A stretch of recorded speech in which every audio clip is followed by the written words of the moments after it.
Several hours had passed. Kathy stood outside the large iron vault of a room that she had been ordered to drag Sithor's cousin into. Sithor himself had also entered the soundproofed room along with the small furry animal he had seemingly named.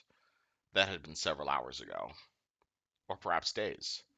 The entire dungeon had been enchanted with a minor ore of sustenance, removing the need for food or drink, and almost eliminating the need for rest or sleep altogether. This, combined with her metallic body, made her vigilance all but eternal, but it also made the counting of hours virtually impossible. Silence. Ghostly silence. The lower tunnels underneath the Imperial Palace were well maintained, so the drip of water, or the whisper of wind, was all but extinguished. The soil was salted to prevent growth and deter burrowing animals, resulting in the only sound that Kathy could hear in the near empty dungeons being the faint amber of life from above. The chink of glass, the thud of a large heavy object, a half-spoken word, and perhaps even a faint ringing in her own ears. Footsteps. Armored footsteps. Metallic armored footsteps. Against the hard stone floor of the dungeon, piercing the oppressive silence of this well-maintained dungeon like cannonballs through the side of a ship. Kathy placed a hand upon her blade in anticipation, but her paranoia proved to be unfounded, as an elderly human, wearing Order of the Scourge Helmite plate, rounded a corner and appeared in her field of view. Kathy instinctively raised up an arm to salute, but was surprised when the new Hell Knight did the same. Both Hell Knights awkwardly saluted each other for a full second, before the newcomer broke the silence. "Merelictor Callios," he responded. Kathy breathed a sigh of relief as she lowered her salute. "Merelictor Kathy." The elderly human also lowered his salute, and appeared to crack a smile as her response as he walked over. "Well, that made me feel a bit silly, didn't it?" Kathy nodded as the equal-rank Hell Knight walked over to her, and she once again searched her database of enlisted Hell Knights in search of this newcomer's face. "Still learning the names of everyone in Sierra." "Didn't think you androids ever had issues remembering people, eh?" spoke Callios as Kathy continued to stare at him, still searching her memory banks of enlisted personnel in search of this newcomer. "Sorry," spoke Callios. That's a bit racist of me. And I'm not here with Sierra. I'm here on a more permanent basis. I'm the personal blade master of the Senator's kids." This comment caused Kathy to redefine her search to Senator Nontrevasile's personal staff, and within a few cycles, discovered the file on the person she was talking to. Right, Kathy responded, trying her best to sound semi-natural. Merelictor Callios. Underemployed from Perilector Muthrift, yes? "Officially, yes," came the response, "but mostly ceremonial nowadays.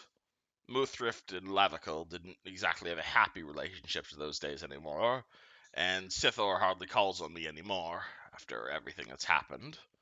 "What do you mean?" asked Kathy. "Well," spoke Callios, "he was quite the skilled young boy. Bit of an angry upstart, skilled in swordsmanship, but he could never really integrate into noble life when he was younger. He was charismatic and skilled, but he never really got the attention from his parents that he deserved. Sad state of affairs. It's probably why he ran away from home about a decade ago." "Are you talking about the High Admiral?" questioned Kathy. "He seems well liked." "Yes!" exclaimed Callios.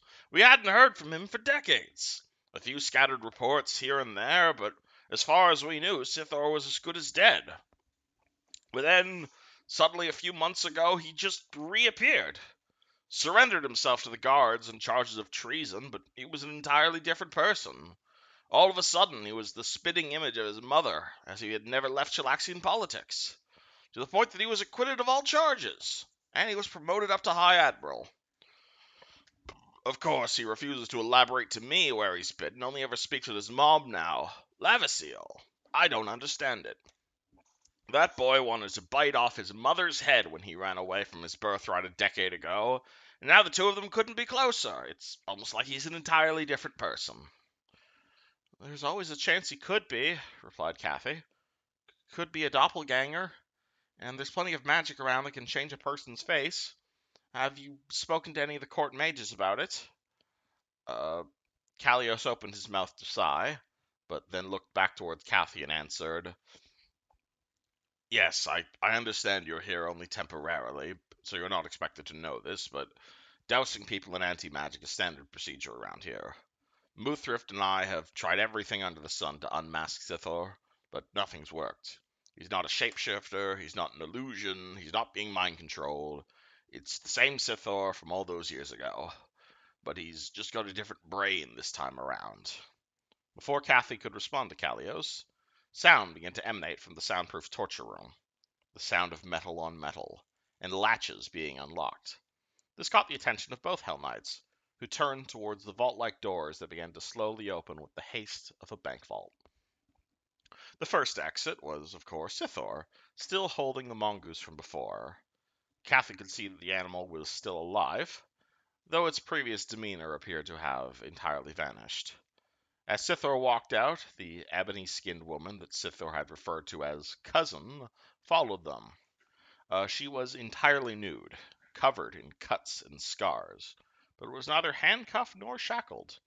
Seeing this, both Kathy and Callios drew restraints, but Sithor waved them off.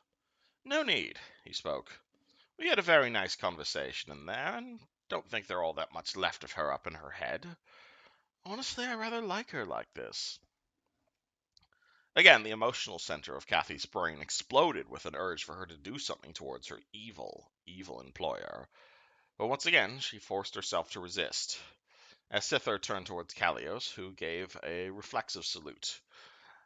"Gather the rest of the Hell Knights into conference room number 7. Callios nodded, and maintained his salute. "For what purpose, Master Nontrevicile?" he asked. Sithor smiled. "For a debriefing of recent events." Final part. The meeting had lasted a mere 2 hours, but even then questions were beginning to pour in, as Sithor had explained all the information he had extracted from the familiar to the security staff of the Imperial Palace. Maps and charts lay across the conference table as Sithor continued his speech. "Resulting in the destruction of an innocent local alchemist shop, a building that the crew of the Seas Rose then thoroughly looted. The amount of wealth, firepower, not to mention influence, that each of these pirates command is immense. Wherever each a single one of them is equivalent to a small army, which is why it's imperative that they be destroyed as soon as possible. Any questions?" Sithor sighed as an ocean of hands went up. This was going to be a long meeting. "You!" he spoke, pointing randomly into the crowd, causing one of the Hell Knights to stand up. These pirates, how long have they slipped under our gaze like this? Why have we not heard of them before now?" Sithor answered. "The non-Trivicile family has known about this group for many years now. However, the nature of colonial politics has made it rather difficult to keep track of all the illegal activities currently going down in the Shackles. However, because our intelligence on this group is rather current, we would be wise to capitalize on it as soon as possible." Another hand raised. "Who's going to be sent?" Sithor answered. "We are going to send a strike force. Only the best of the best of you will be chosen. We do not have the magical prowess to send an army. But fear not.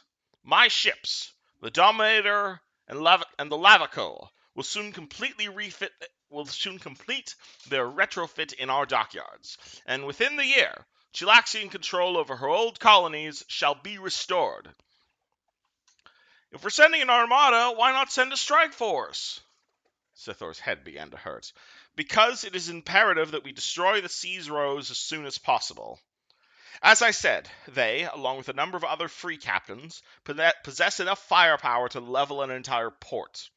As a result, a surgical strike is necessary, cutting off the different heads of the beast before the bone itself falls." "But if we're going for a leadership strike, why not go after Bonefist? Isn't he the king of all the pirates down there?" "We are going after Bonefist, eventually. However, our current intel is about the Seas Rose, and so in order to capitalize on this intel, we are striking them. Afterwards, we can strike the other important targets." This caused a low hum of discussion to float over the table from all the different Hell Knights, resulting in Sithor's headache getting worse.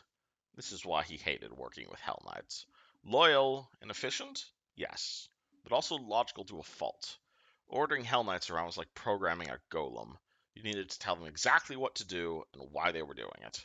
The large number of androids and other artificials within their ranks was a side consequence to this type of collective thinking that Hell Knight companies often produced. In fact, it was one of the artificials that caught Sisor's ear as he listened in to the low whispers of the crowd. One android.